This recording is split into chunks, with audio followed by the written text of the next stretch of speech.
Hoje, dia 6/5/2014, estamos aqui no Centro de Memória Juiz Paulo Fleury da Silva e Souza e temos a honra de entrevistar o Dr. Vitor Gonçalves, um dos advogados mais atuantes da Justiça do Trabalho, que atua nessa corte desde a década de 1950. Boa tarde, Dr. Vitor. Boa tarde. Primeiro eu queria que o senhor falasse o ano em que o senhor nasceu e a cidade onde o senhor nasceu. Eu nasci em Goiandira, estado de Goiás. Nasci a 21 de agosto de 1930. Qual é a origem da família do senhor? Meus pais são portugueses. Aliás, minha descendência todinha. Meus avós, tanto materno quanto paterno, são portugueses. Eles vieram diretamente para Goiás já ou tiveram em outro lugar do Brasil? Eles tinham notícia de Goiandira, de Catalão e Goiandira, porque parentes deles já tinham visitado a região anteriormente. E falaram muito bem. E falaram que era completamente selvagem, e era na época, né? Eles ficaram entusiasmados e vieram. Na vinda para chegar em Catalão, minha avó, estava grávida. E teve a minha mãe em Araguari, em 1900, que ela nasceu em 1900, minha mãe. De lá, fizeram a via sacra para chegar até Catalão, que deve ter andado em carro de boi, em burros, até chegar. E eu me recordo que eles chegaram em Catalão, eles eram de famílias ricas, poderosas lá em Portugal, e compraram propriedades demais. Inclusive, meu pai, quando se casou com a minha mãe, foi beneficiado com o poderio econômico.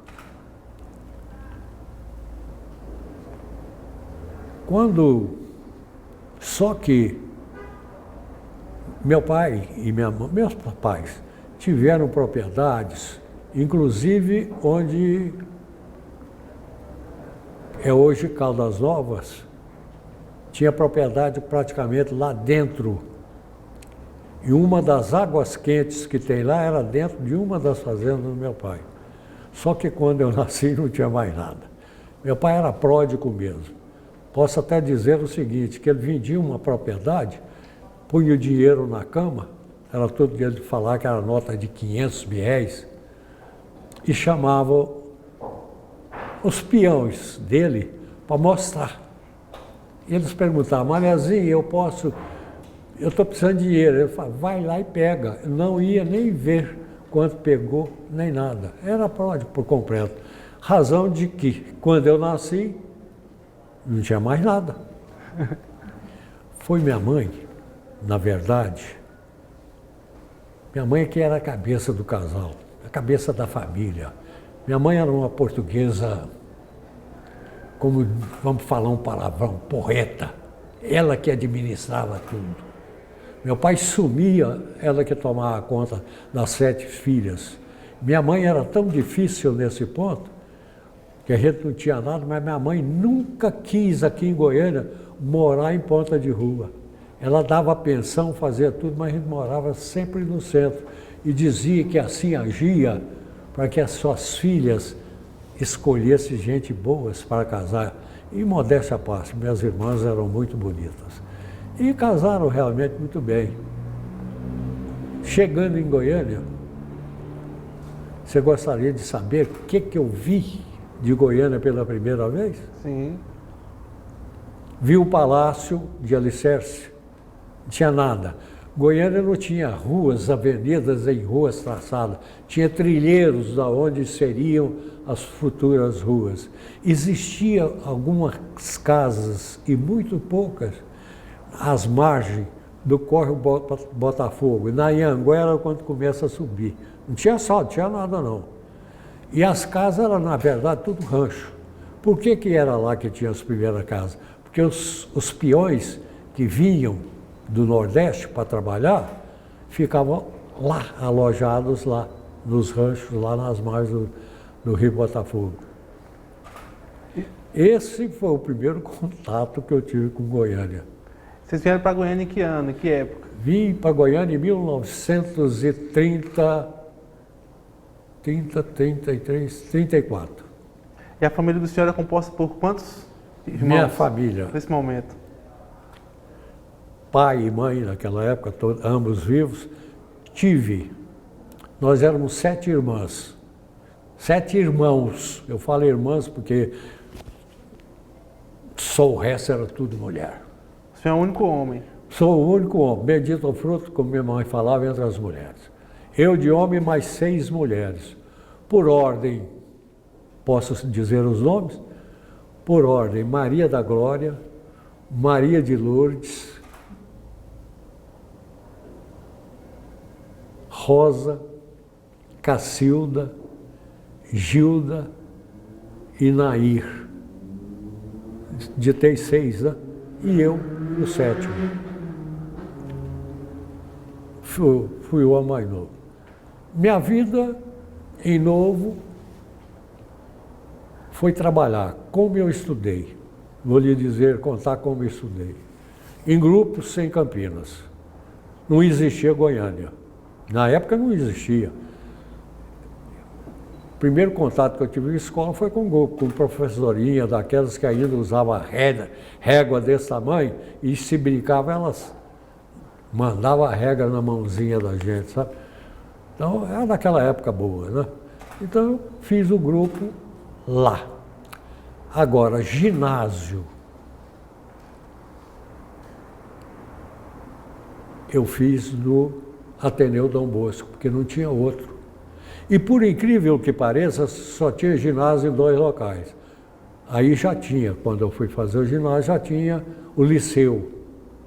Foi bem mais tarde, né? Só que o liceu, o Ateneu era caro, pago. Então era a maior dificuldade ter que trabalhar, ganhar dinheiro para pagar a escola. E a gente vinha de Goiânia para cá, a pé. De Campinas. De Campinas para cá, a pé. Para fazer... Tinha um trilheiro que passava hoje, é onde o Lago das Rosas. E lá era uma mata fechadíssima. Inclusive lá uma onça, a determinada época, pegou o menino. Completamente selvagem a localidade. O Ateneu, na porta do Ateneu passava um córregozinho. Eu me recordo que até hoje subia do Meia Ponte, Peixe até Piau, passava lá em frente. Hoje ele é todo canalizado e atravessa Goiânia. Então como é que a gente tinha que vir? Levantava às 4 horas, dava um nó no sapatinho, jogava nas costas para não gastar, né? E vinha, chegava na porta no Ateneu, lavava os pés, calçava as roupas, assistia a aula e saía correndo para ir para trabalhar, para conseguir dinheiro. E eu tinha que, na época, levar muito a sério o Ateneu, estudar, porque quem ganhava primeiro lugar não pagava. Então eu estudava igual louco, e de madrugada, porque eu não tinha tempo, tinha que trabalhar. Mas, lamentavelmente, tinha um filho de milionário que de vez em quando ganhava o primeiro lugar. Ô sofrimento! Eu precisava, mas assim, depois vou te contar uma particularidade também que não está aí. Depois fiz o ginásio. Falei, eu não vou fazer o científico aqui, está ficando muito difícil para mim. Fui lá para o liceu. Falaram-me, aí eu vou contar, não está aí. Não está aí. Falaram-me que para entrar no liceu tinha que fazer uma espécie de concursozinho lá. E eu fui lá e fiz. Eu lembro até o nome do diretor, Cizenando Jaime, um homem sério, difícil. Eu fiz. E quando saiu o resultado, eu não estava na lista, eu tinha sido reprovado. Aí eu vou contar uma particularidade. Tinha sido recalvado. Tinha um senhor lá novo, Cizelando era novo. Eu falei, mas isso é um absurdo, eu tenho certeza que eu errei só uma pergunta. Eu toda a vida fui um pouquinho meio atrevido. Isso aqui foi malandragem. Eu sei que eu errei só uma pergunta. Aí esse senhor falou, menino, vem cá. Me levou lá para o escritório dele, né? Era o diretor. Falei, como é que você está falando? Foi porque eu tenho certeza. Falei, como é que é o seu nome? Eu dei, ele foi lá, olhou, leu, falou, é verdade. Falei, como é que eu não estou aqui? Ele falou, não, na verdade, isso é uma das... Eu vou até deixar de ser diretor aqui, porque eu não aceito isso. Isso aqui é só, vem para cá, é filho de deputados, etc., filho de políticos, ou de gente importante. A seleção é só para enganar. Falei, e como é que eu vou fazer? Ele falou assim, o único que pode resolver é o Pedro Ludovico. Mas na época, rapaz, o Pedro Ludovico tinha um filho que chamava Goiano e gostava de galo de briga. E eu também tinha uns, né? E ele ficou amigo. E eu cheguei e contei para ele a história. Ele falou, não, vou lá com meu pai. E me levou lá em Palácio. Contei a história para o Pedro Ludovico. Ele falou, você tem certeza, menino? Eu falei, tem. Ele era um cara sisudo para danar, viu? Mas era um cabra bom, viu? Como dizia os nordestinos, era um cabra macho, o Pedro Ludovico. Era. Se precisava de matar, ele matava mesmo. Era bom mesmo, eu gostei muito dele. Ele chegou, eu contei a história, ele falou para mim, não, você tem certeza? O Goiano, que era o amigo, falou, se o Vitor falou, é verdade, ele não mente. Ele me deu um bilhete, leva para o Cizenando.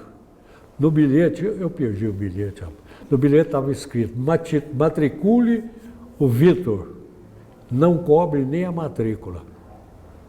E eu matriculei. Mas deixa isso aí uma passagem que não está aí, que eu contar. O senhor se recorda da idade do senhor nessa época? Hã? O senhor se recorda da idade que o senhor tinha nessa época? Naquela época eu devia ter mais ou menos uns 13, 14 anos. 14 anos, mais ou menos. Tinha isso. E fiz o ginásio no liceu. Morando em Campinas. Morando em indo pra Campinas Goiânia. e continuando vindo de a pé ou pegando carona. Naquela época, esse amigo rico conversou com o pai dele, que era milionário, na época era gente poderosa, me dava carona, né? E eu não precisava levantar às 4 horas, né, filho? Levantava às 6, para mim foi uma maravilha. E vinha para Goiânia.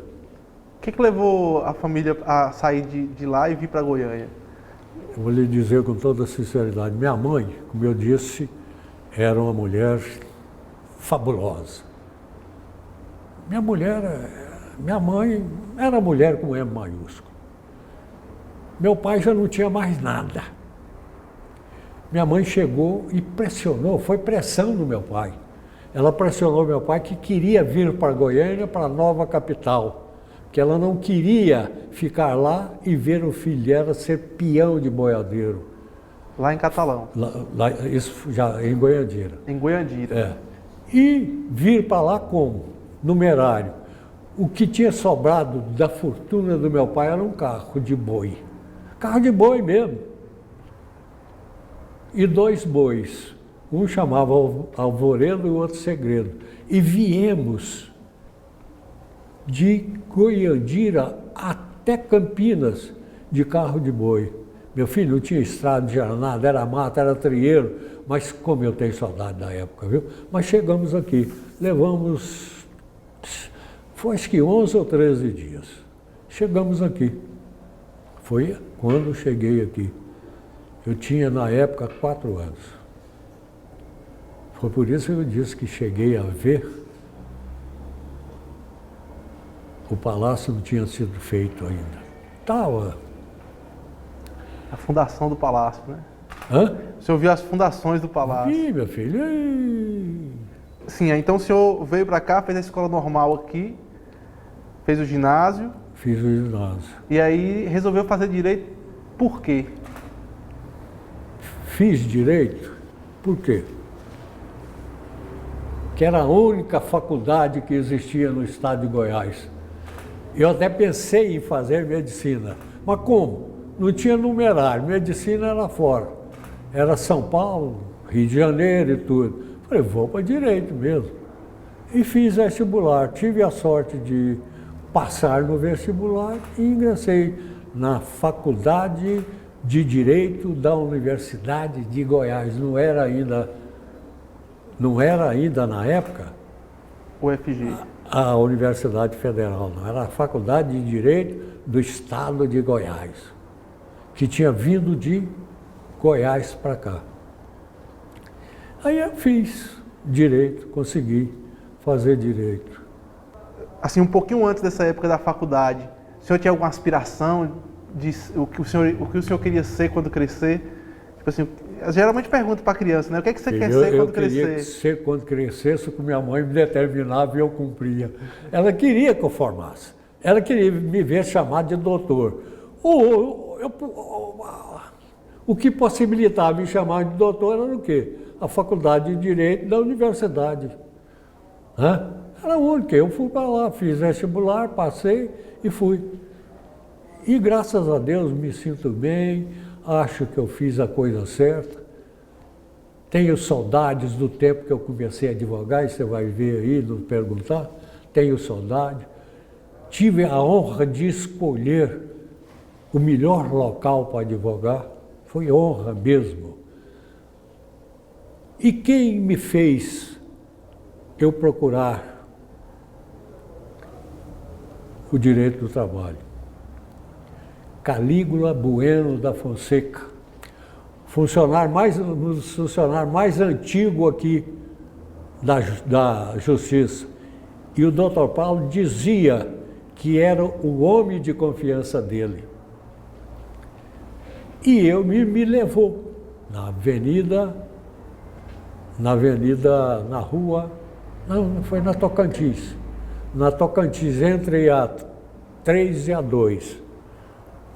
Descendo do palácio para lá, do lado direito, quase chegando na Rua 3, ela ficava num local, numa casa, numa residência. Uma casa humilde. E me levou. Cheguei, me levou lá e ia acontecer uma audiência. Veja bem, que foi um privilégio danado, porque tinha semana que não tinha audiência. E muitas vezes era 1, 2 audiências por semana. Eu tive o privilégio de chegar lá e estar dentro de uma audiência. O juiz era da 3ª região, não me recordo o nome. O juiz, aí que eu fui ver, vi a instalação, uma instalação modestíssima, era uma mesona comprida, um espaldar mais alto onde ficava o juiz e ficava embaixo 2 vogais, né? E assisti a audiência, achei interessantíssimo, gostei. E me encantei pela justiça e, graças a Deus, escolhi o certo. O senhor já começou a advogar na Justiça do Trabalho, a primeira experiência do senhor? A primeira experiência que eu tive foi na Justiça do Trabalho. A minha primeira audiência que eu fiz, eu já era solicitador. Solicitador é o que é hoje o estagiário, só que o solicitador tinha mais poderes. O solicitador nas comarcas do interior, todas essas você podia advogar sozinho. E mesmo aqui em Goiânia, você podia, às vezes, advogar. E na Justiça do Trabalho, você podia advogar sozinho. E a primeira audiência foi com o doutor Gustavo Pena de Andrade, se não me falha a memória. Lembro dele até hoje. Foi a primeira audiência que eu fiz. Não me recordo das partes. Não me recordo por uma razão muito simples, que eu devia, na época, estar tremendo como vara verde, sentado perante um juiz, um cara que veio do interior, bocoiosão de tudo, na frente de um juiz, estava tremendo, é claro. Eu posso brincar ou falar, né? Não tem importância. Pode, fica à vontade. E fiz a primeira audiência. A partir de então, falei, olha, eu vou querer, é isso mesmo, é essa justiça, é ela que me agrada. Gostei. Corri atrás de sindicatos, tinha 3 sindicatos. Sindicato da Construção Civil, dos alfaiates e dos marceneiros. Os alfaiates seguiu há muitos anos lá. Fui lá atrás, consegui o empregozinho lá. Depois a Federação dos Trabalhadores da Indústria. E eu passei a advogar para sindicatos e federações. Razão de eu ter dominado numericamente, pelo menos numericamente, eu dominei a Justiça do Trabalho por muitos anos. Se tinha 10 audiências, vamos supor 5, porque 10 não tinha. Se tinha 5 audiências, pelo menos 3 eram minhas. E foi assim vários anos. 60%, 70% de todas as audiências eu é que fazia. Eu ganhei muito em experiência, mas também ganhei algo terrível. A minha memória acabou. Eu atendia, olha bem a loucura, eu atendia a Justiça do Trabalho, era advogado de sindicatos e já dava aula na Universidade Católica. Eu fui fundador da Universidade Católica, dei aula lá para a primeira turma. E olha como eu consegui. Eu, graças a Deus, fui de sorte, viu? Era concurso naquela época. Não? Cheguei lá, saiu no jornal que ia haver um concurso para direito do trabalho. Eu já estava começando a fazer umas audiências. Falei, eu vou querer fazer esse concurso. Aqui em Goiânia não tinha nem livraria, papelaria ou algo parecido que tivesse livros de direito. Era uma raridade. Eu procurei, a única coisa que eu achei foi uma CLT para estudar. Falei, não basta, né? O único dinheirinho que eu tinha, sabe o que eu fiz? Peguei um avião, a VASP, que ela era, inclusive, tinha parte na época que era de pano, as asas eram terríveis. Fui para São Paulo e procurei os melhores livros que tinha, com o dinheirinho que eu tinha, comprei. E o concurso ia ser uns 15 dias depois. Fiquei dia e noite estudando. Aqui não tinha livro para os concorrentes, e era tudo juiz, desembargador, e eu, bocoió lá, no meio daquela turma toda, falei, não tem nem graça. Fui, mas estudei mesmo. Fez a prova, lembro até hoje, caiu, relação de emprego. Ixi, eu sabia de cor e salteado aquilo, né? Respondi isso na oral, maravilhosamente, segundo eles. E as perguntas que fizeram, eu respondi todas. E os outros candidatos, tudo lá, na hora de escolher, né? Aí que Deus o tenha, um desembargador que também era candidato, que eu não teria chance de dar aula lá com juízes, desembargadores. Eu, um menino que saiu da faculdade, não ia mesmo, né? Que Deus o tenha.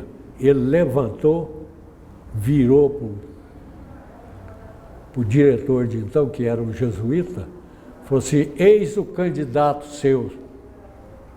É ele. Os outros ficaram todos assim. O que ele disse aqui, nós não sabemos nem a metade do que ele disse aqui. É ele o candidato. Por que o senhor não pega a prova escrita dele para ver? O diretor, né, de certo já tinha compromissado com alguém, né? Ficou meio assim, mas buscou. E leu. Falou, leia para nós, leram. Era a maior nota, só que não ia aparecer nunca. Lá. Falei, é o candidato seu. E eu virei professor. Aí o senhor foi professor de Direito do Trabalho. Da Universidade Católica. Da Universidade Católica. Só não tive o prazer de dar aula quando ela se transformou em PUC, Pontifícia Universidade Católica. Já fazia 4 anos que eu tinha me aposentado. O senhor comentou que foi até professor de uma desembargadora. Desembargadora dela? Tem juízes aqui, tem 3 juízes aqui, todos foram alunos meus. A doutora Yalba Lusa? A Yalba Lusa, eu fui professor dela. E ela gostava demais de mim. Inclusive, graças a Deus, eu tive até a honra dela fazer um almoço, já como juíza daqui, na residência dela, para me oferecer. Que Deus o tenha. Aí Albinha, que Deus o tenha num lugar bom. Foi aluninha, assim. Juiz aqui, tem uns 4 ou 5 dos mais antigos que foram alunos meus também. O senhor tem até um livro publicado sobre orientando os advogados, né, doutor? Advocacia Trabalhista em Primeiro Grau. Eu escrevi. Foi editado na editora Saraiva. Primeira edição, segunda edição esgotou, era para fazer a terceira, mas tinha que... Eu já tinha aposentado e tinha que atualizar. Escrever um livro, quando você conhece a matéria, é a coisa mais fácil. Porque aquilo que você tem dúvida, tem uma gama de autores que você pode consultar. Agora, e atualizar? Atualizar, meu amigo, não tem nada para você consultar, porque a matéria é totalmente nova, foi que os legisladores lá fizeram, né? E publicavam nos jornais. Então era uma dificuldade, vou até brincar. Eu até redigia, chegava à noite, começava a dormir, quando eu estava cochilando, levava um susto, acordava. Eu não posso redigir dessa forma. O juiz vai rir. Eu tenho que modificava, né? Andava na rua, dava um tropeção, lembrava, opa, tem que modificar. Eu falei, isso não é vida, não.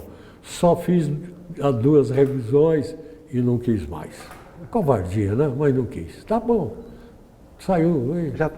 Já marcou, né? Já estava lá. O livro deve ter sido bom, porque todas as edições esgotaram, tanto que se você procurar, você não acha um livro sequer, tudo esgotado. Então deve ter sido bom, né? Vamos lá. Deixa eu te perguntar, o senhor me falou uma outra ocasião sobre um fato interessante que a mãe do senhor tinha feito uma promessa. Ah, digo para você, foi verdade. Veja bem como são as coisas. Eu era menino ainda. Nós já estávamos em Campinas, morando em Campinas. Minha mãe ainda era mais nova um pouquinho, sofreu um aborto. E estava morre ou não morre. E estava passando uma procissão de São Benedito. Eles pediram à minha mãe que levasse para a porta para ver a procissão passar. E aí pediu para ajoelhar, ela não ia ajoelhar, e pediu que não levasse ela ainda não, que ela queria só partir quando me visse chamar de doutor. Decretou a sentença de morte. Realmente aconteceu. Quando eu era solicitador ainda, um senhor me chamou, me levou para olhar o serviço dele numa comarca aí do interior, sobre uma fazenda. Eu fui, olhei e resolvi o caso para ele. E ele ficou muito contente, chegou lá em casa e falou, me pagou 500 mil reais, eu nunca tinha visto uma nota daquela, rapaz. Eu falei, eu estou milionário, 500 mil reais. E chega e fala assim, obrigado, doutor. Minha mãe morreu no mesmo dia. Foi para o cinema, falei, eu vou com a senhora. Ela falou, não, eu vou comer. Já tinha um sobrinho, já com 12 anos, com Rondon. Foi na porta do Cine Goiânia, ela caiu. Caiu em frente uma casa do doutor Luiz da Glória Mendes, tinha um bagalôzinho em frente ao Cine Goiânia, que não tinha outro. Caiu, ela falou, ela não assistiu a queda, sua mãe não viu morrer. Morreu. Isso, então, de vez em quando, realmente, quando eu recordo, não deixa de ser traumatizante, né? Fala, poxa, eu fui responsável pela morte da minha mãe. Mas depois eu penso assim, ela morreu tranquila.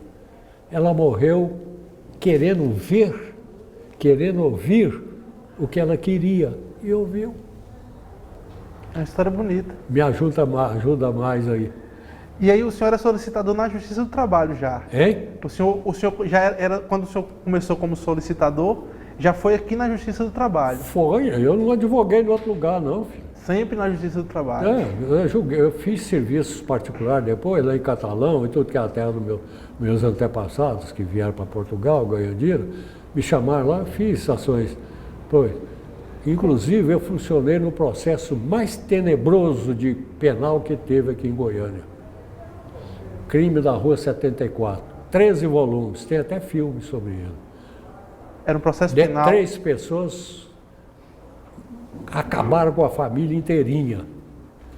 E o bobão estava no 4º ano de direito, entusiasmado. Ninguém queria pegar. Não queria advogar para aqueles monstros, né? E eu cheguei lá olhando, interessando, eu queria ver como é que era. O juiz depois, mas foi bom. O juiz depois falou assim, vem cá, menino. Você é advogado? Eu falei, não. O que você é? Eu falei, eu sou solicitador. Eu falei, não, então tá bom. Vou te nomear advogado de um deles aqui. Foi, mas eu não sei nada disso. Eu falei, me nomeou. Veja bem, demorou 17 anos esse processo. Foi terrível. Quando saiu, eu já era professor de faculdade. Tive que fazer júri de abacuado, criminal. Felizmente, o meu cliente foi absolvido. Me conte um pouco sobre como era a Justiça do Trabalho nesse início. Como era a relação da Justiça com a população? Com a população, era bem aceita. Bem aceita por quê? Porque a maioria do povo aqui era constituída de trabalhadores. E a Justiça do Trabalho, que como diz os empregados, não, como diz os empregadores, só protege o patrão, mas não é isso não. É porque eles tinham mais direitos, é porque os coitadinhos só trabalhavam e não tinha como afrontar o empregador. Então, ganhava mais as ações, né? Não é porque eram protegidos, não. E a população tinha conhecimento da justiça nesse sentido? Tinha. Não, a gente falava. De vez em quando eu passei a dar palestras por aí e mencionava, na época eu não estava com a cabecinha tão ruim que eu estou agora e peço vênia pelas falhas que eu estou tendo aqui, porque eu ganhei. O que eu sou na vida é graças a essa justiça e o que eu fui. Eu tenho essa justiça como sendo mãe e pai. Sabe? O que eu sou e fui, graças a ela. Mas, em compensação, eu perdi a minha memória. Então, eu estou tendo dificuldade, vocês podem olhar aí, podem me perguntar. Está tranquilo. Né? Estou tendo dificuldade, porque a minha memória está horrível. Eu tenho um cara aqui que tem aqui dentro, que eu brinco dele que eu chamo ele de empregadinho meu, eu peço ele para me dar um sinônimo, um antônimo, ou o nome de uma pessoa, ele vem e me entrega uma ficha, só que não é a verdadeira. Ele caducou. Filha, era só. Sindicatos eram 13, que eu atendia tudo. Dava aula na universidade, para a faculdade, para 2 turmas. Eu atendia por dia uma média de 60, 70, fora os alunos, que era a turma de 90, 60, 70 pessoas. Então, isso realmente, eu tenho honra de ter feito isso. Que experiências marcaram, o senhor está falando da sua memória, né? Então, vamos buscar a memória aí e nos conte que experiências marcaram o senhor no início dessa carreira como advogado trabalhista. Tem alguns casos que o senhor acha interessante contar para a gente? Você quer de malandragem ou de verdade? O senhor vai contar. Não, malandragem no bom sentido, né? Não, eu vou contar 2 casozinhos para você e me peço perdão, que eu induzi em erro os 2 juízes da época. Induzi em erro, mas não foi com a maior das boas intenções. Determinado comandante de naves aí, da VASP, eu só vou falar VASP. A VASP é porque ela já acabou, viu? Senão eu nem falaria. Determinado comandante da VASP chega no meu escritório e fala, eu quero entrar com uma ação. Eu falei, então senta aí, vamos conversar. Ele me contou, eu fui pego contrabandeando o uísque. Só que na época, contrabandear o uísque, todos os comandantes traziam, isso era comum. Passageiro também que ia visitar onde vendia, trazia para vender. Isso era coisa corriqueira. Eles mandaram ele embora, foi por outra coisa. É uma das razões por que eu propus. Mandaram ele embora porque ele era muito velho de profissão, né? E ganhava muito alto. Não queriam ficar livre dele. A verdade era essa, uma das razões que eu aceitei. E aí, conversando, eu falei, bem, o caso é gravíssimo, então me conta, onde que eles aprenderam? Foram aprender, assim, 2 sacolas grandes, cheinhas de uísque. Onde foi a apreensão? Em Brasília. Fui anotando, né? Como é que estava lá? Estava trancada com 2 cadeados que eu trancava. Você deu os cadeados para eles? Vocês abriram lá na sua frente? Você confessou? Eu falei, não, não abri não. Os 2 cadeados estão aqui comigo no meu bolso. Foi bem. Falei, você se recorda dos passageiros que fez o percurso? Foi feito. Tem algum que você conhece? Conhece. Você confia nele? Confie.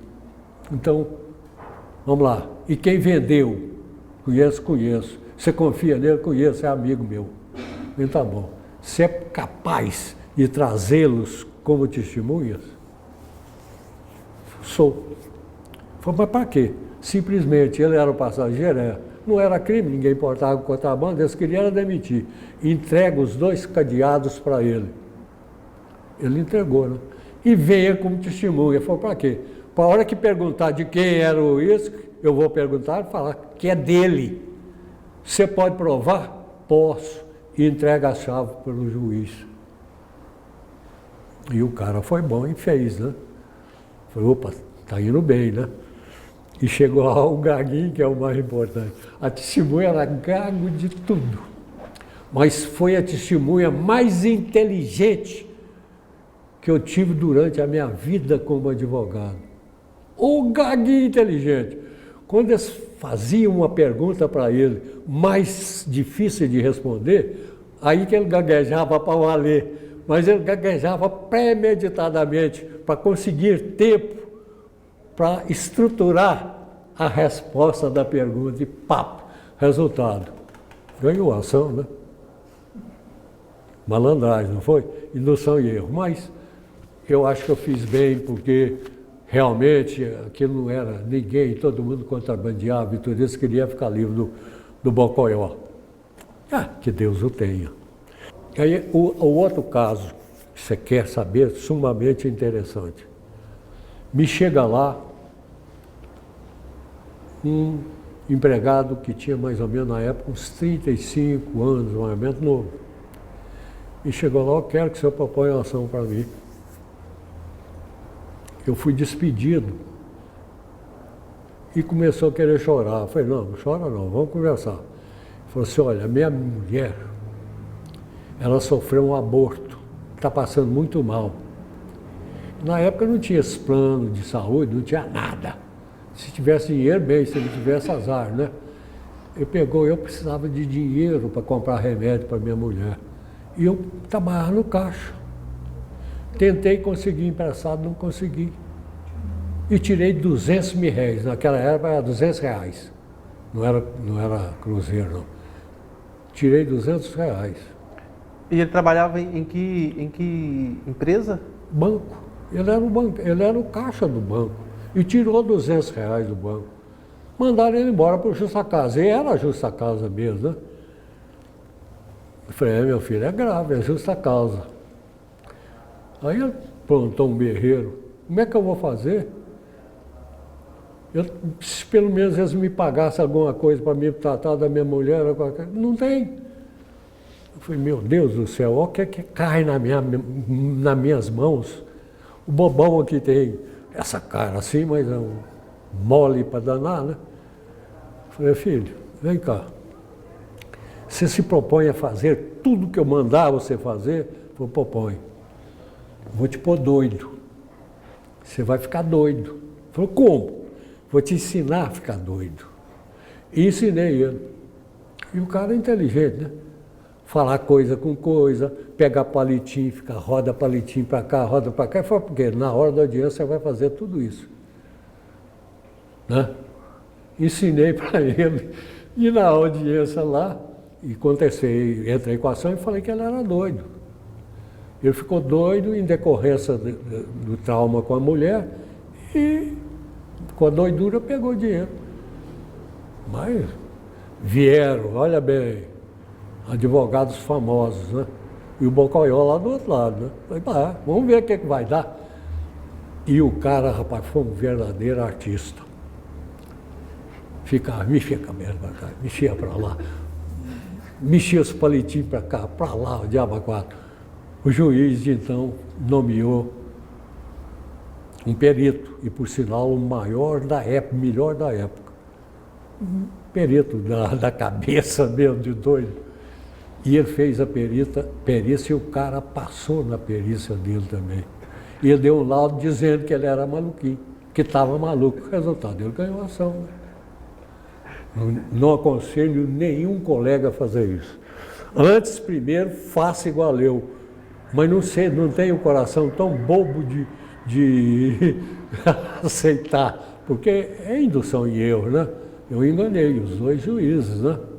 Enganei um perito que eu fiquei. Esse eu fiquei vangloriado, que era o perito mais famoso, e o que eu ensinei, o cliente enganou ele também.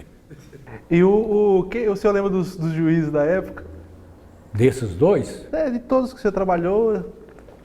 Desses dois mesmo, desses dois eu lembro, porque foi pitoresco, mas não vou dizer nome. Não, mas o senhor lembra assim dos juízes que o senhor trabalhou nesse período? Eu lembro de todos os juízes, conheço todos esses aí. Se eu olhar para lá, todos que estão lá, eu estou olhando as fotografias, eu funcionei com eles todos. Então nos fale sobre o doutor Paulo Fleury.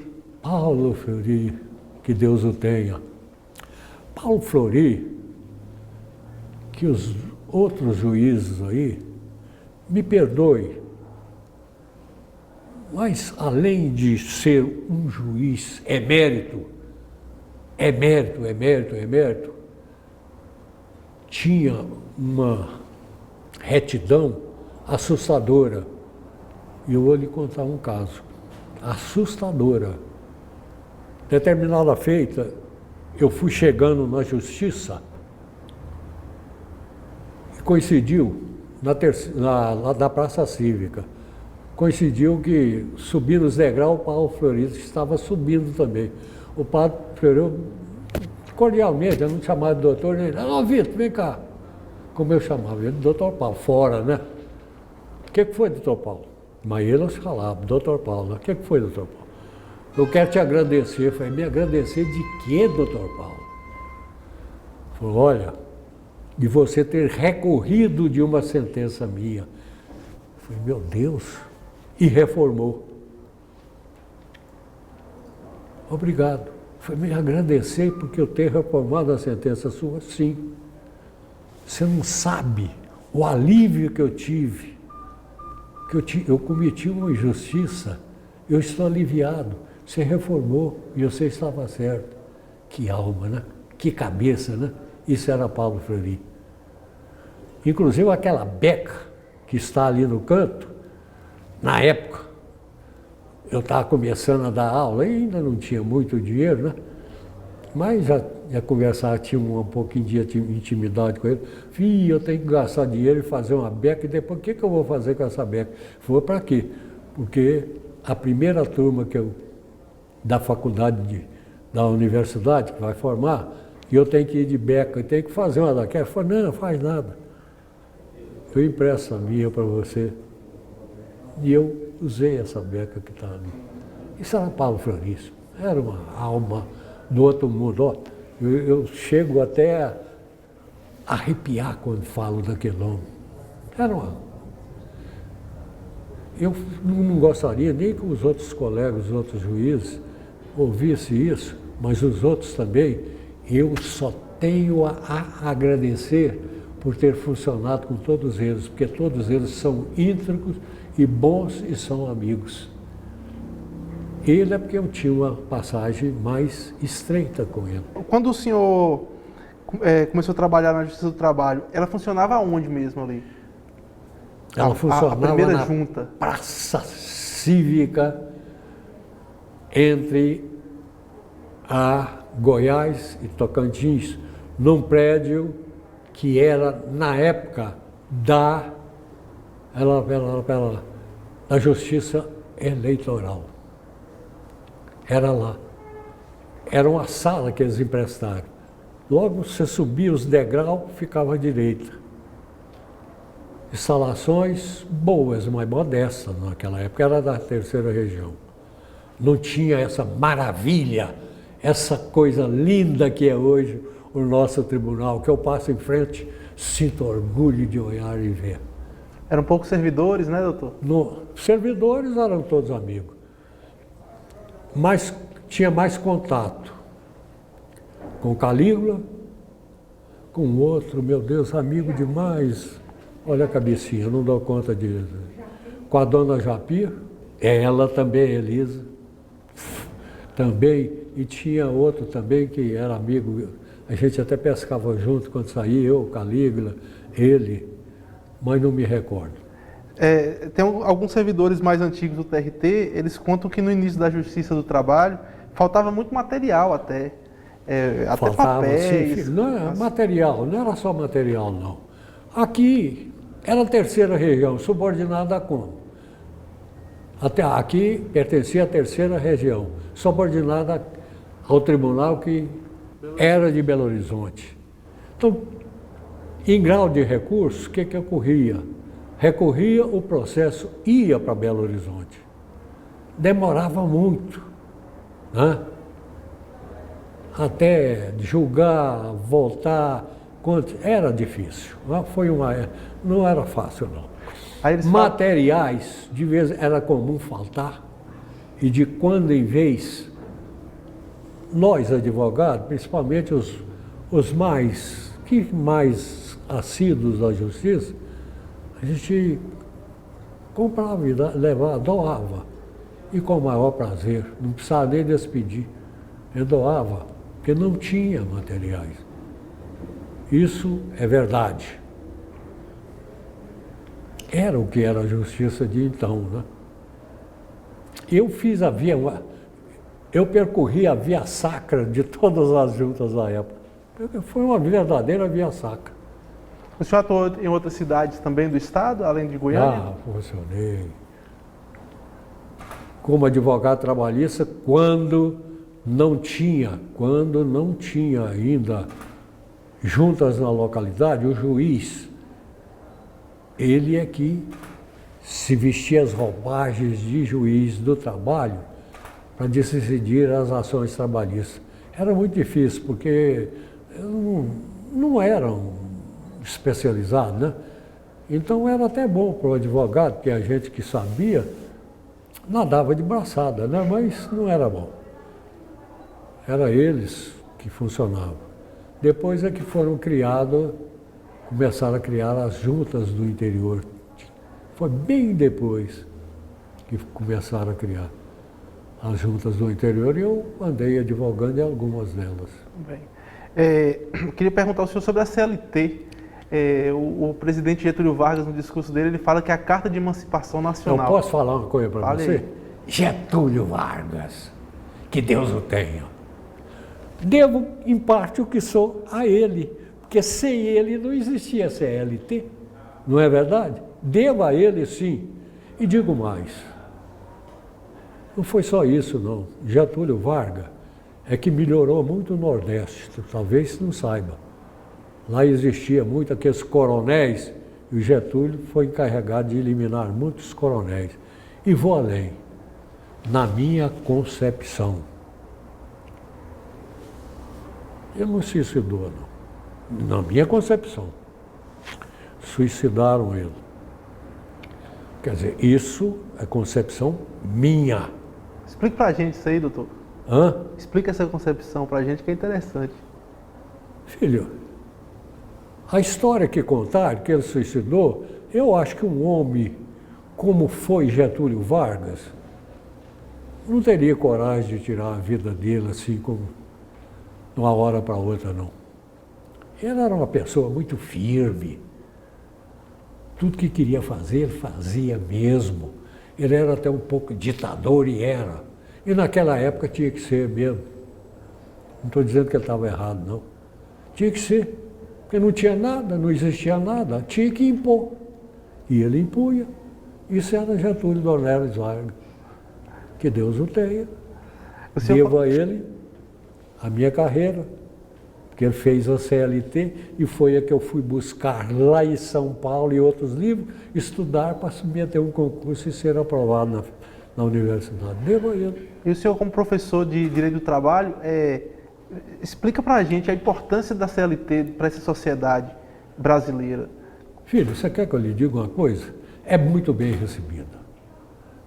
Pelo menos, modéstia à parte, meus alunos me adoravam, tanto que eu fui patrono e paranifo, porque gostavam de mim, né?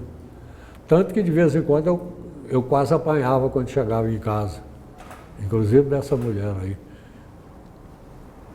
As alunas me pegavam, me abraçavam, me beijavam, e eu chegava em casa cheio de batom, mas nunca era isso só. Me abraçava. Durante a sala de aula, dizem que eu era muito severo. Gostava de ver mosquito voar. Durante a sala de aula, não. Mas quando acabava a sala de aula, que eu chamava o último da chamada, eles vinham tudo em cima de mim. Graças a Deus eu fui muito bem visto. Fui. O senhor falou da ditadura do Vargas. Eu queria perguntar sobre um período de ditadura que a gente teve, que o Brasil passou, pelo qual o Brasil passou também, a partir de 1964. Você quer falar, inclusive, quando o Exército assumiu? Sim. Aí eu queria que o senhor falasse para a gente se teve alguma interferência da ditadura no trabalho do senhor, até no modo de vida. No trabalho meu, enquanto advogado. Inclusive até na doutora Marilda Jungmann Gonçalves, que na época tinha 8 anos. Eu fiquei com medo dela ficasse traumatizada. Eu, como advogado trabalhista, advogado de sindicatos, professor de direito do trabalho, era comunista, né?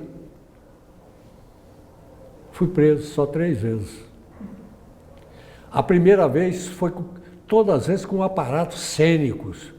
Primeira vez cercaram a minha casa, quando a Marilda era menininha, cercaram com 3, 4 jipões, com metralhadora, só não tinha canhão, mas o resto tinha tudo. Para cercar, falei, meu Deus, para me pegar aqui precisa disso, era só vir aqui me convidar, eu iria, né?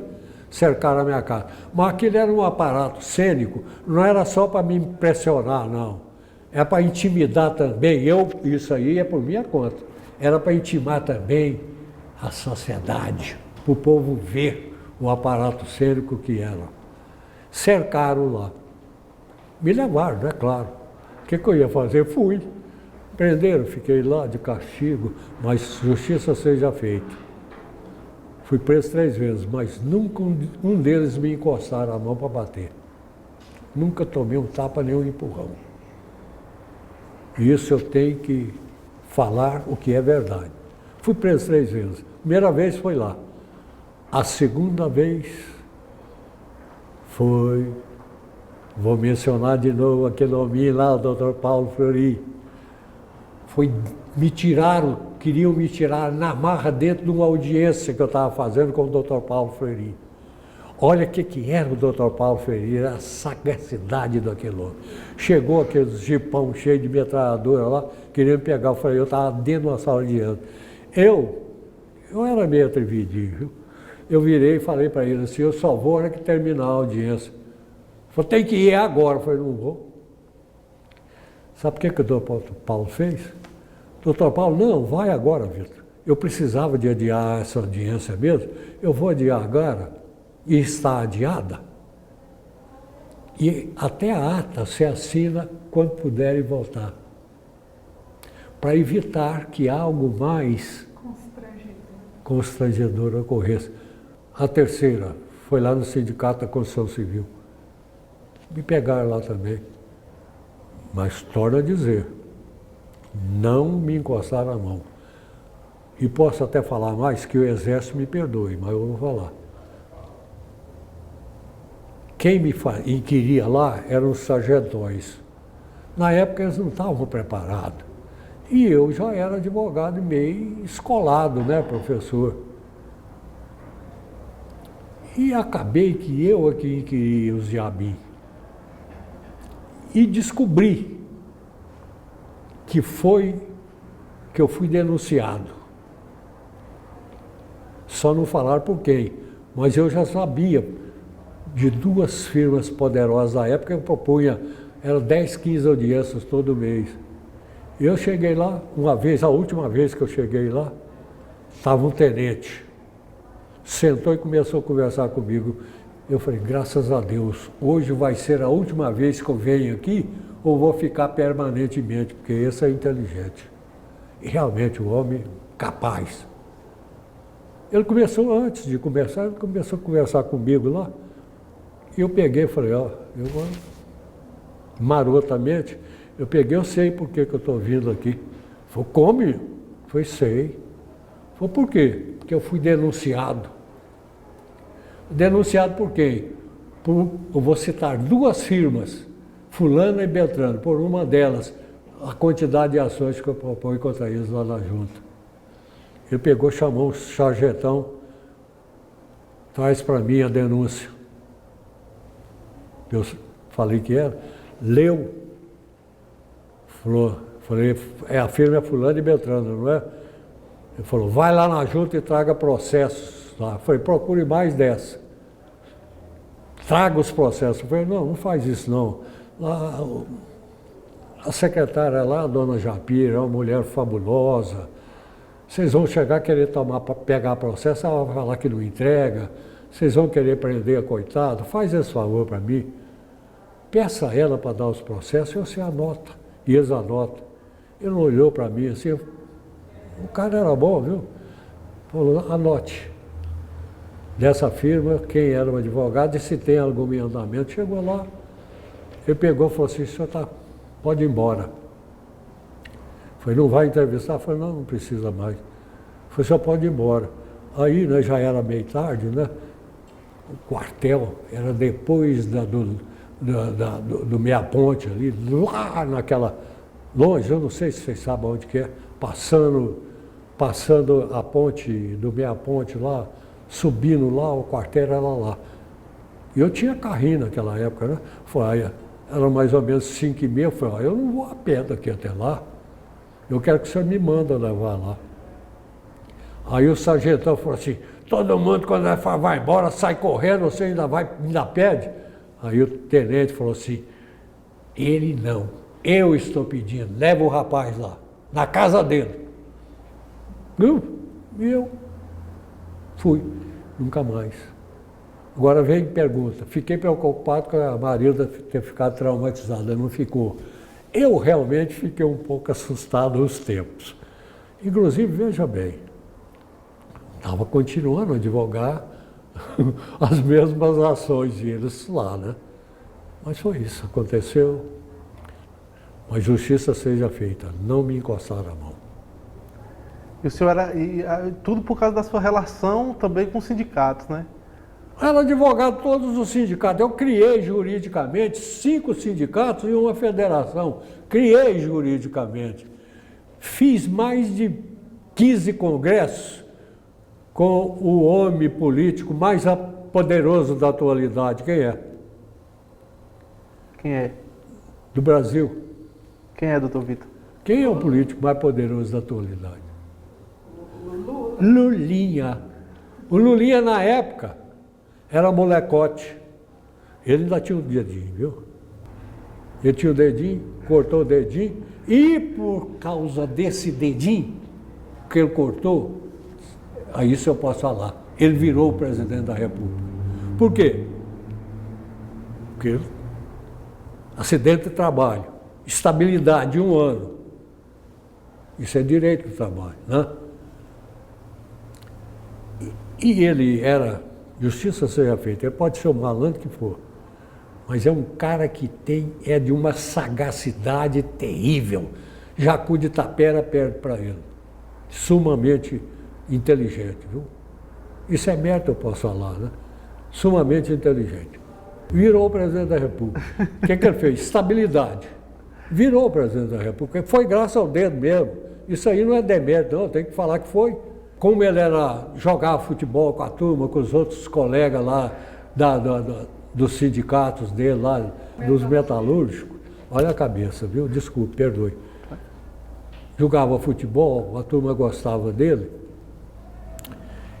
Viu que ele seria demitido quando recebesse a alta definitiva, né? O que fizeram? Deram para ele um cargo no Conselho de Representantes. O sindicato é formado de diretoria, Conselho Fiscal e Conselho de Representantes. Conselho de Representante nada não vale nada, porque não tem finalidade. Aquilo é só cabide de emprego. Que me perdoe os dirigentes sindicais. Ele foi lá para a diretoria, como secretário, não, como tesoureiro. Voltou a ter estabilidade. E a partir de então, o que aconteceu? Virou o presidente. Você queria saber, foi.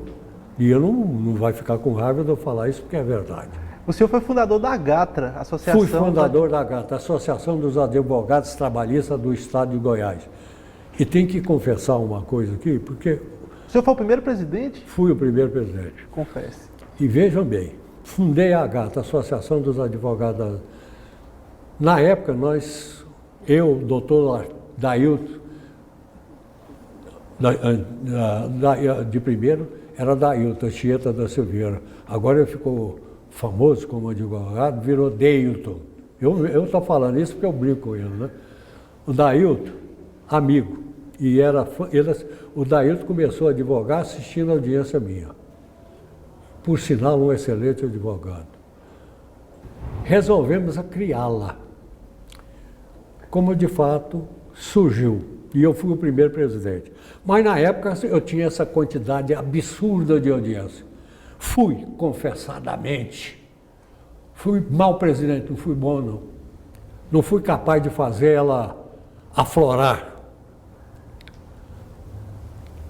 Mas quais foram as circunstâncias que objetivos e por que motivos vocês resolveram criar? Como eu podia dar atenção a ela fazendo 5, 6, 7 audiências, tendo que bater, eu não tinha ninguém, eu que redigia tudo, eu que sozinho redigia, não tinha secretária para bater, não sabia fazer rascunho, então batia direto, assinava e entregava. Então, veja bem, eu não tinha condições, pois a AGATRA teve a felicidade de cair na mão, sabe de quem? Doutora Adelaide, sabe quem é a doutora Adelaide? A atual ministra. Foi ela que fez ela aflorar. Uma coisa que não é mérito meu, eu não falo, viu, filha? Foi mérito da doutora Adelaide. Foi ela que fez ela aflorar. Porque eu permaneci 1 ano. Mas ela nem morreu, nem aflorou. A doutora Dailton, não. A doutora Adelaide, não. Fez ela aflorar. Por sinal, uma excelente advogada. Como ministra, eu não sei. Não tive a honra de presenciar. Mas deve ser, porque ela é muito inteligente. Mas os pioneiros têm mérito também, doutor Vitor. Sim, eu não estou dizendo que eu não tenha mérito, foi eu que criei. Eu não tenho, mas devo confessar que quem fez ela aflorar, por questão de consciência minha, foi a doutora Adelaide. E o que tinha na mente do senhor e dos fundadores quando criaram a associação? Qual era o objetivo? A AGATRA, Associação dos Advogados Trabalhistas. Eu fui advogado de sindicato, de associações. A gente sabe que lá é a concentração de tudo com referência àquilo que você propõe a fazer, como os dirigentes sindicais, dar assistência aos seus associados e tudo. A AGATRA seria o quê? Um meio de chamar todas as outras entidades e buscar subsídios para como ela deveria engrandecer e ver. E você tinha mais facilidade de entrosamento com o resto do país, com as entidades no resto do país. E, por sinal, ela teve um mérito, pelo menos eu tenho, que ela teve e acho que continua tendo esse mérito. Eu sempre trabalhei sozinho, redigia sozinho e tudo. E fui o primeiro a usar computador. Computador da época é o CP500. O CP500 era burro de fato por completo. Não tinha programação nenhuma. Você comprava ele, vinha com manual, com a linguagem Basic, que era a linguagem que ele aceitava. Você tinha que aprender a linguagem Basic para depois você mesmo fazer a sua programação. E eu tenho um mérito de ter feito na época um programa de cálculo trabalhista com toda sinceridade, que nem esse do Tribunal da Atualidade é igual. Mas sumiu. Perfeito. Você perguntava, eu via tudo. Tudo. Perfeito. Perdi, via dentro do disquetezinho, porque não tinha programação, você redigia, digitava, ia para o disquete, punha dentro do disquete, punha no computador, e o computador executava. E o doutor, um juiz daqui, por sinal, de Brasília, ele é figurão lá, Erasto Pena Júnior, né? O Erasto chegou a vir aqui em Goiânia, porque lá também não tinha computador, para ver o meu computador. Mandou ver para copiar. Então o primeiro computador daqui foi do senhor? Aqui, do estado de Goiás e de Brasília, lá também não tinha não. Hoje a nossa justiça aqui do trabalho, o processo atualmente ele é todo eletrônico. Tudo funciona através de computadores, através da internet, desde o protocolo até... Como é que o senhor vê essa evolução da justiça do trabalho? Eu posso dizer francamente, eu não tive o prazer de atuar quando desta modernização. Mas, curiosamente, como advogado, que a gente tem curiosidade, né? Fui indagar o que os colegas acharam, colegas antigos, dessa modernização. E tive uma surpresa terrível. Porque eu falei, eles não vão gostar, tá doido, e que me falaram, não tem mais, vai a petição, vai para lá, Eu falei, isso aí para advogado deve ter sido muito difícil, né? 90% todos são favoráveis. Inclusive falaram para mim, filho, ô Vitinho, eles me chamam de Vitinho, os mais antigos, né? Ô Vitinho, você sabe o que é ter no seu escritório parte da secretaria? Isso está acontecendo. Porque está mesmo, né? Para o advogado foi uma maravilha. E outra coisa, como eu vi uma palestra aqui do presidente do tribunal, do tribunal acho que de Brasília, ele falando dessa modernidade e disse uma coisa que eu achei interessante, que além da modernidade, o tribunal estava cooperando com a nossa mãe, a natureza. Estava cooperando com quem? Com as matas. Diminuiu e reduziu em muito os papéis. E reduzindo os papéis, está reduzindo uma árvore que está caindo. Eu achei interessante isso quando ele falou, e é verdade. Com toda sinceridade, viu? Os advogados, os melhores, né? Acham maravilhosamente bem. Agora, tem uns que meio gagá igual eu assim, eu não sei se iria gostar. Mas eu acho que eu iria também. Gostar, acharam maravilhoso. E outra coisa, com toda sinceridade, eu penso e acho, e quase que tenho certeza, que esse tribunal nosso aqui, acho que no Brasil não tem outro igual, não. que me perdoe os outros da nossa região, não tem. Tem um outro tribunal igual? Não tem. Ele é bonito mesmo, é bom, bem estruturado. Os juízes são ótimos. A fama que ele deixa aí, que você conversando, é das melhores possíveis. Tem uma fama de excelente, de bom. É o que eu posso dizer. O senhor ajudou a criar, né, doutor Vitor? Não, mas é. E eu elogiando ele, eu estou elogiando a minha casa. Que me perdoe eu dizer. Estou elogiando quem?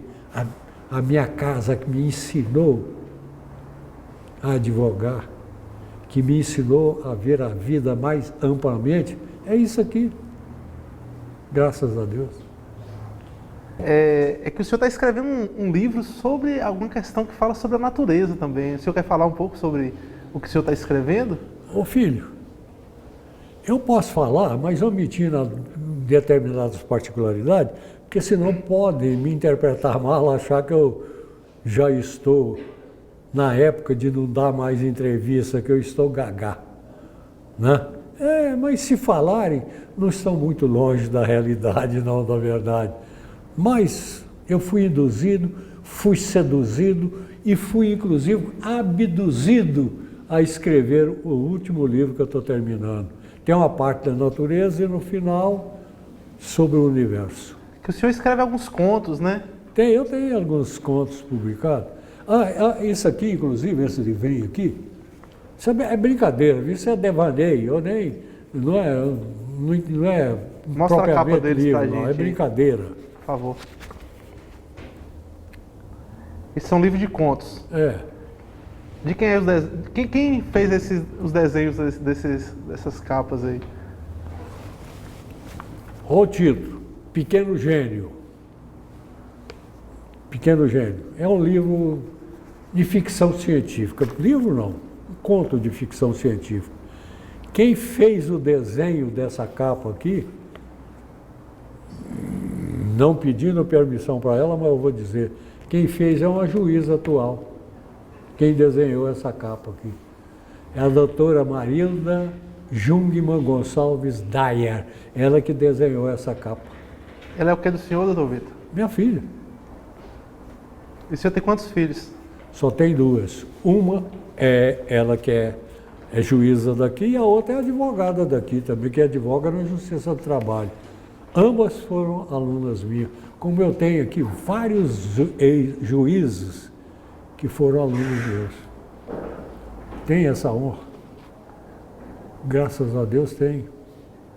Como é que o senhor vê o futuro da justiça trabalhista? O que o senhor espera?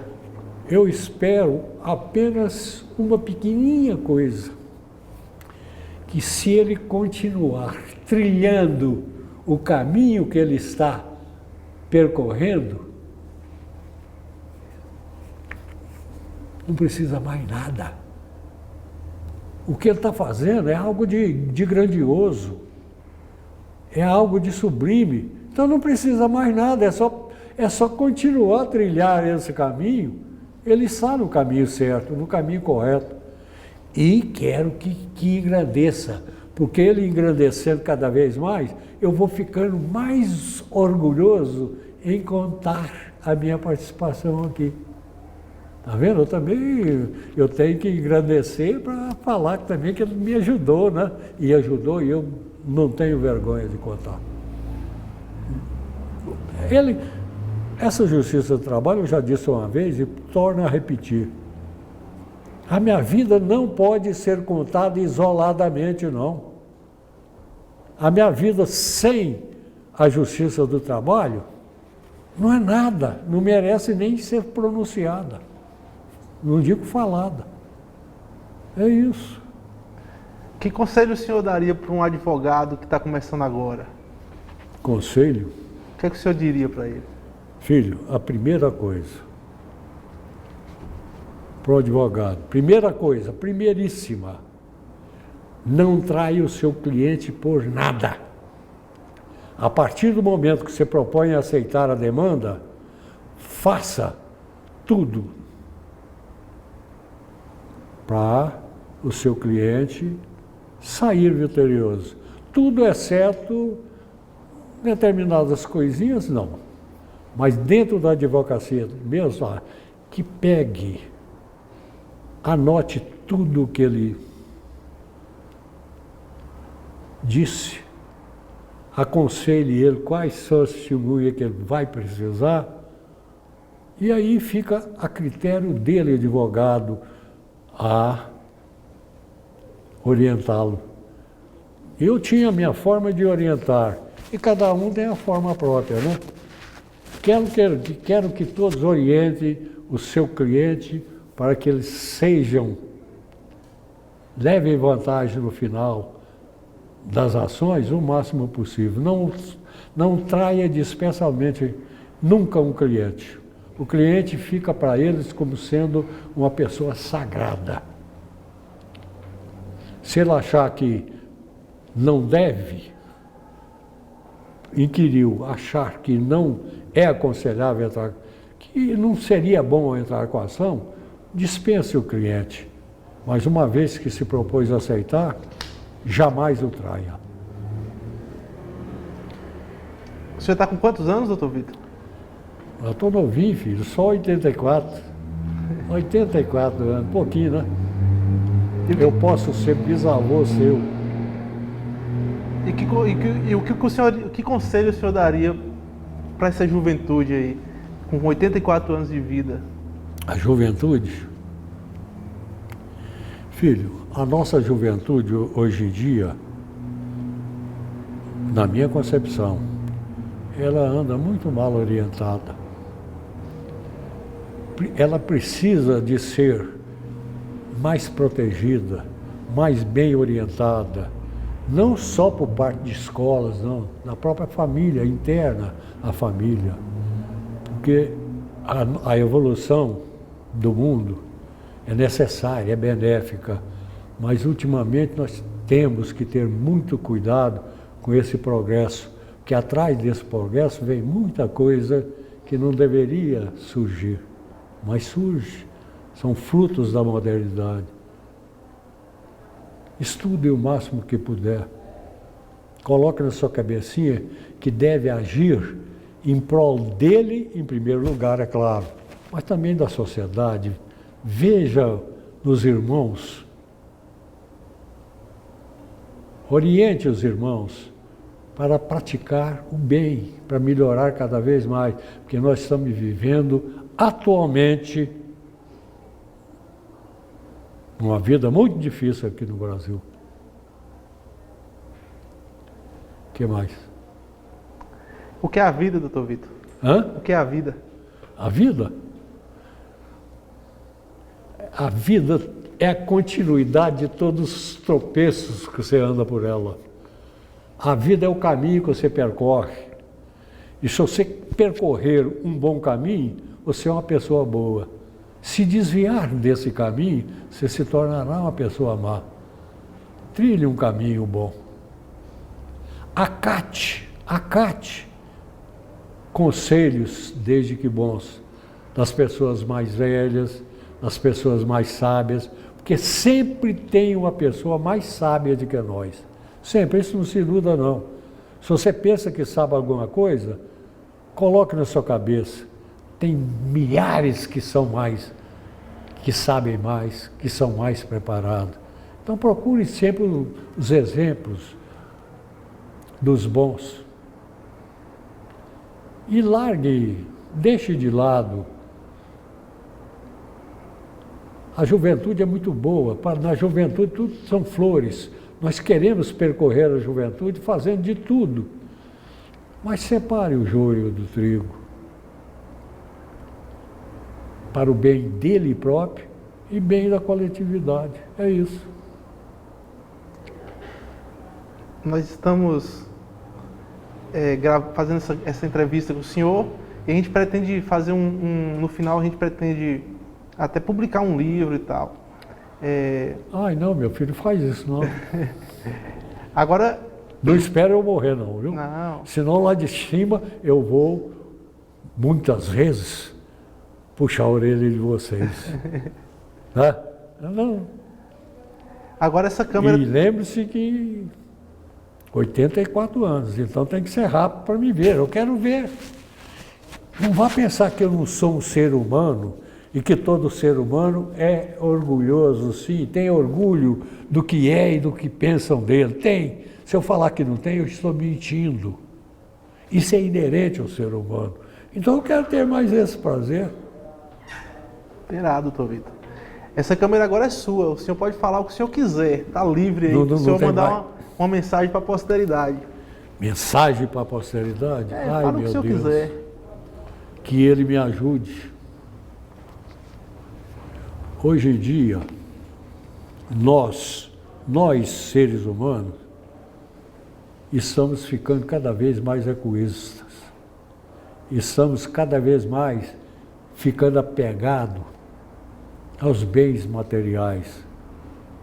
Que deixa um pouco de lado isso e comece a cultivar mais a beleza, o amor, a cordialidade e passa, mesmo que seja considerado de chato, passe a aconselhar a turma mais nova, oriente eles precisam de orientação sim, mesmo que não goste. Na hora eles podem até achar ruim, mas com o passar do tempo, eles vão te agradecer. Vai, faça isso. Que pergunta eu não fiz para o senhor que o senhor gostaria que eu fizesse, que eu tivesse feito? Ai, meu Deus do céu. Que você fizesse assim. Você se julga que no transcorrer da sua vida você foi útil à sociedade, foi útil à humanidade? Você se julga que no transcorrer da sua vida você foi útil à humanidade, à sociedade? Filho, não é por egoísmo não, mas eu acho que eu fui. Eu tive milhares de aluninhos, todos os alunos meus da universidade, mesmo agora eu encontro na rua, brinco assim, ô aluninho, como é que vai? Dou um abraço. Porque eles não deixam de ser aluninhos, todos eles. Aquilo é uma satisfação imensa.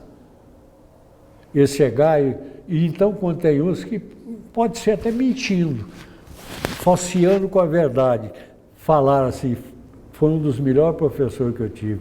Ele pode estar falseando com a verdade, mas que aquilo massageia o ego que você nem calcula. Massageia. Nós, seres humanos, somos realmente vaidosos, gostamos de ser iludidos, para o bem, é claro. Eu gosto. O que mais que você quer, meu amigo? Só um aperto de mão, um abraço, foi uma felicidade muito grande conversar com o senhor. Eu que agradeço muito.